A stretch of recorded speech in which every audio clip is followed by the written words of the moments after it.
Good morning, gentlemen. Good morning, Kristian. Good morning, James. We have actually three nationalities with us. We have Jorn Werdelin from the UK, London. We have James Thompson in Sweden, actually, although being a Canadian, and myself, Kristian Haagen, I'm actually based in Copenhagen. Today is November 23rd, 2020. What a weird year, but still a busy year for Linde Werdelin. You're coming out with an Oktopus Blue Sea today. Tell us a little bit about that amazing watch. So the Oktopus Blue Sea is our diver watch, which we, in this particular series, which there will be 88, we have worked with James, also here, for the best part of 2 to 2.5 years. I think we started out with a call back in Bali in the summer, and then we started developing it. Octopus family is our it's one of our universes. It's the universe where we go down, and that was also the inspiration by for the Blue Sea, namely that we have different levels of blue. And if we talk about the Lume, James, I mean, you are the wizard of Lume. When Jorn called you from Bali, you know, back in the days where we could actually travel to exotic places, have a drink, and get inspired. Yeah, even then I couldn't go to Bali. Did you know about Linde Werdelin, or was it a call out of the blue, so to say? No, I absolutely did. Just being that I'm living in Sweden and we're sort of in relatively close proximity, it was one of these brands that it was kind of my first indie brand, I would say, because I came into the industry via the indie back door. So all the big mega brands, the Omega and Rolexes of the world, don't want to step on any toes, don't really hold a lot of draw for me. But the independents, it's just always something that I get really excited about, because there's always that little extra flair to it. So I think it was probably I think we've been talking since about 2014, maybe somewhere around there. Yeah, I remember we've talked for quite a while before we sort of finally dug into it. I mean, we had a couple different almost projects, but they didn't really feel necessary, if that doesn't sound too kind of derivative. And then when you came to me with this idea, I think inside of about 5 minutes we were just ripping things around, and the actual design phase of it, I think, was one of the most exciting ones I've ever had, because it came from just such a weird, fun direction. I've had more fun with this project than I probably have in any other, which might be manifested by what's hanging on the wall behind me. Yeah, we're just going to come back to that backdrop in a second, that very Miami Vice inspired, because James, before you worked with the Linde Werdelin Blue Sea, which actually has been 2 years on the way, you worked with another neighbor, Saponeva, the Finnish independent watchmaker, as well as MB&F. Yeah. So working with a wristwatch, it was nothing new for you. No, but I'm not a watch guy in that sense. I couldn't tell you what the movement is in really any of the watches that I've worked with. That being said, no one's ever asked me specifically. I just get excited about them as objects, and especially the role these objects play in our lives. So a table clock that's just going to sit there and look at you doesn't really get me excited. But a dive watch like this, something that's got a specific purpose to it, it just has this great secondary level. I mean, look at this thing. Yeah, secondary level feel to it. And if we just talk out of, I think it's important when you do a watch brand, you have to have an interest in what you do and a passion for horology. When you started Linde Werdelin many, many moons ago, the Octopus was not the first watch. The Octopus Double Date was I think, was it around 2011 or 12 or something like that, when the Octopus Double Date was introduced during Baselworld?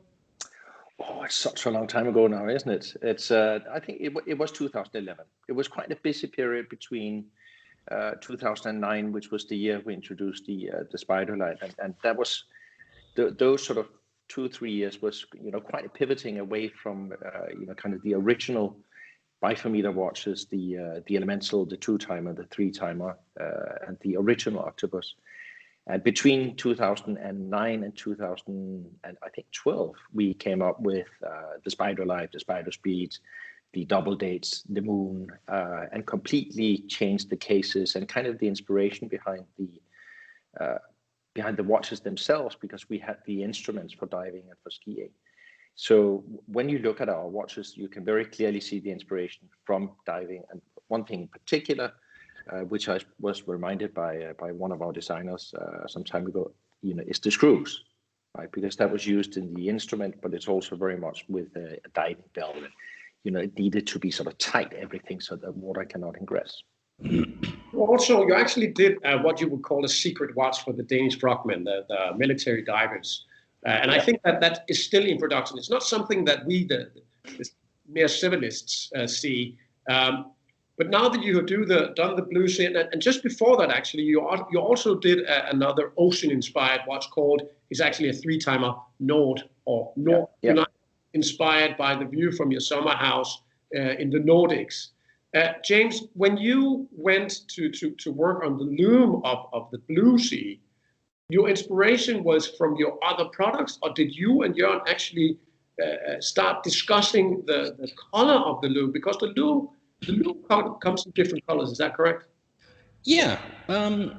Boy, I'll try and keep on topic with this. Feel free to snap your fingers at me or anything. A lot of my inspiration for this came from references, just different references that I had kicking around in the back of my head. So we first started looking at what kind of case we were going to do this watch in. And I think originally we were discussing the carbon fiber ones, because when we first started discussing it, I was the carbon fiber guy. That's kind of what I was known for. The loom stuff kind of came a little separately. And I think the loom that I was using when we first started talking wouldn't have worked for this watch. We're very much on, I would say, probably at least the 4th generation of luminous materials that I've been developing. So when we first started talking about the cases, we looked at the carbon one, and I had done a solid carbon fiber watch with Schofield, and it kind of felt like everybody on the planet was doing a solid carbon fiber watch. And if you make something out of solid carbon fiber, instantly it's a Navy SEAL issue, a stealth pilot. It has to have some kind of Tom Clancy military vibe to it, which didn't really tell our story much at all. But then Jorn showed me a picture of the case in the alloy Linde Werdelin. Yeah. First thing I did, I think I sent you back a picture within 5 minutes of the back end of a white Lamborghini Countach. I'm like, done, just done. That's exactly and that just started the goofy wheels of being a product of the mid 80s coming up. Because as soon as you started thinking about it in that sense of a white Lamborghini, we had this joke going around that, it's got this kind of secret Miami Vice kind of vibe to it. So a friend of mine who's a artist knocked up this print for me, which is a 5-meter high banner now. So it's not meant to be a Miami Vice watch. That would just be too derivative and too kind of literal, but as a bit of a something fun to keep the brain going. Yeah. Because as soon as you think about that show and what that did for fashion in the mid 80s, the colors, light grays, lilac, purples, pinks, all these colors that when I was growing up in Calgary, which is sort of like Canadian Texas, it'd be like minus 30 in the winters, and I would be walking to school in loafers with no socks on. At the age of 9, I wanted to look like a vice cop. Like, how misguided was this? But it was kind of a back and forth. The material inspired the form in some parts. The form inspired the color. The color inspired the story behind it. And the story behind it is what kind of put a bit of a bow on the whole thing. Mm. So what we've actually done, if you want me to finish up on the loom stuff here, we've worked directly with Superluminova themselves. And what we've done is we've, from the ground up, engineered 3 new colors of loom. Now on previous watches, MB&F, Sarpaneva, actually both Sarpanevas, the color of the luminescent material in daytime was tolerated, but it wasn't really anything you got excited about. It wasn't really a sexy color. It always looked a bit like the kind of old bar of soap in the corner of your shower, this sort of grayish, minty green. It was okay, you tolerated it, but you didn't really get jazzed about it. Where with this, what we were actually to do was purpose engineer all 3 colors. So we have an aqua loom, we have an ultramarine loom, and we have a violet loom. what we did was all three of those colors, we engineered to have a common daytime color. So when they're not glowing, all three of those colors are the exact Pantone Cool Gray number 3. So I don't know if you can see properly here. Here's my snap, James, because I think, is this a world's first using Lume like this? Because we were just touching the subject on, you might have a great Lume, but the Lume looks great, but the watch in daytime does not look great. Is this a world's first, you would say? I know I'm completely going to stick my foot in my mouth for saying this in public, but yes. No, I don't think it is, to be honest. No, but if I can just sort of interrupt it, I think what's really important and what's I think what we both appreciate about the watch when we finally saw it in its whole is that it's actually a really beautiful piece with no Lume. Yes. And I think, as James also said, I mean, that's really important because, you know, these are not, you know, it's a limited series. It's not an inexpensive watch. You want to be able to walk around with it in the daytime and just look super beautiful. It's the combination of sort of the milky white dial and the milky white case and the black. So we've constantly gone white, black, white, black, white, black, and sort of kept in this monochromatic, you know, milk white with black. And then obviously when you lume it, it just becomes completely different. And it becomes completely different depending on how much lume is loomed, so to speak. That's the important part. Absolutely. So And talk about the colors, because we're talking from blue to lilac, violet, if you like, or purple even. Mm-hmm. Are we talking fashion here? Are we still talking about, you know, the DNA of Linde Werdelin, you know, a real tool watch? Or is this a combination? Should I answer? I'll keep my mouth shut on that one, yeah. Well, I think it's very much in tune with Linde Werdelin because, you know, first of all, you know, it's like you mentioned the 3-timer Nord before. And we do look for inspiration from the sea, from the mountains, from the colors, the materials, etc., etc. And this is useful because Luminova is useful when it's dark, and you can light it. So it is useful, and it's the combination of usefulness and, you know, beautifulness, if that's a word. And I think that links the two, and that kind of links, you know, I think quite a few of our pieces, and a watch is obviously one thing is the, you know, the usefulness of it, but the other side is the pure aesthetic and the joy you get out of wearing it. And of course, it's also waterproof to 300 meters, which seems to be standard of any Linde Werdelin ever produced. You're going to produce this in 88 pieces, and then back to you, James. Because 88 pieces is, you know, for Linde Werdelin, actually quite a high number. When we talked, you and I, James, talked the last week, I was asking you, will you be up to speed? And you actually mentioned there might be a slight difference in the loom, depending on how late you're going to produce it. Depending on? How late you're going to, let's say you're going to produce the first 12 pieces within Christmas. Wow, that would be amazing. But maybe you will have to deliver April 2021. Will the loom differ? Will the depth differ? Depending on time? No. That's what's really interesting about working with super. I hope I answered the right question here. Are you meaning, will the effect of the loom wear off after a certain amount of time? No, the whole color scheme. Will it go from the blue to the lilac to the purple? Will it still have the same effect? Or is it actually a very limited production to keep that effect on this particular watch? Oh, no. That's something that, because we're working directly with the manufacturers of Super Luminova in Switzerland, like this isn't just some crap that I'm mixing up with a popsicle stick in my garage. I mean, actually, keeping the Miami Vice theme, I look a bit like a drug dealer here with this, but you know, that's about maybe 2 grams of pure Super Luminova powder. And that's enough to do, except for the big chunky rings like me, as far as hands and all this kind of stuff, you can do probably 600 or 700 watch hands out of that. And because they're so good at what they do, it lets us be very, very consistent. I mean, it is essentially a giant recipe book they have. And they got a little chapter in that book called James, and it's got all these different colors that I've developed, so you can actually ring them up 5 years from now and get that exact color manufactured, or the color that I did with David Toon 2 years ago. That was a very, very purpose-designed color. So the whole point of having a company like that is that you can actually really replicate things. Because if there is variation, some people would look at it as, oh, I like to see the brush strokes in the painting. I don't see the watch industry as being that forgiving. You know, oh, my Rolex is actually 46.8 millimeter. No, you would get slaughtered. You would get just run. But as far as manufacturing stuff, no, I think as soon as I get the thumbs up from the big man here, I'm 100% ready to go.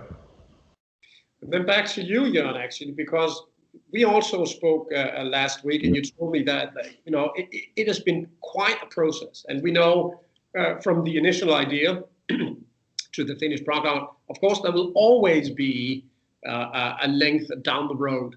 But talking a different subject, being 2020, a challenging year for everybody, and I know that James has several projects all postponed for 2021 or maybe 2022. Jorn, instead, you go out and you introduce new products in 2020. How has 2020 been for you, for Linde Werdelin, the watch brand? I mean, it's not been too bad. You know, it's a year of change, right? And it's a year of you know, huge disruption, right? I mean, for instance, you and I, we haven't seen each other, you know, for a long time, and you know, I haven't had a beer with James for, you know, more than a year. Yeah. And so I think, you know, sort of on a personal level, we are missing out on quite a bit. We stopped launching new pieces in kind of the first lockdown because I personally just felt it was a little bit out of tune with the sentiment. But then when we opened up again in June, we were sort of back onto schedule. But we have cancelled a couple of launches this year. But I, you know, funnily enough, we were sort of ready for this type of work environment, a lot digital, direct, personal, customization, etc., etc. So, you know, it's not been too bad. But I have to say, you know, I do look forward to the vaccines and 21 and a little bit more traveling and some other stuff, right? Yeah, I think we all do. Yeah. We all do. We are like hungry. You know, we have never been looking forward to a jet lag like we do these days. And yet still, the watch business seems to still be having a pretty good time. Retailers, of course, not so much. But selling watches, Jorn, today, you actually sell these watches online. Well, we don't. It's not online in the sense that it's a sort of click through. But I would say we communicate with people digitally, and then when people show interest, they contact us, and then we get into a personal relationship with them. So we, you know, talk to them directly. We will send them pieces for them to see. You know, in normal times they come and see us, and we come and see them.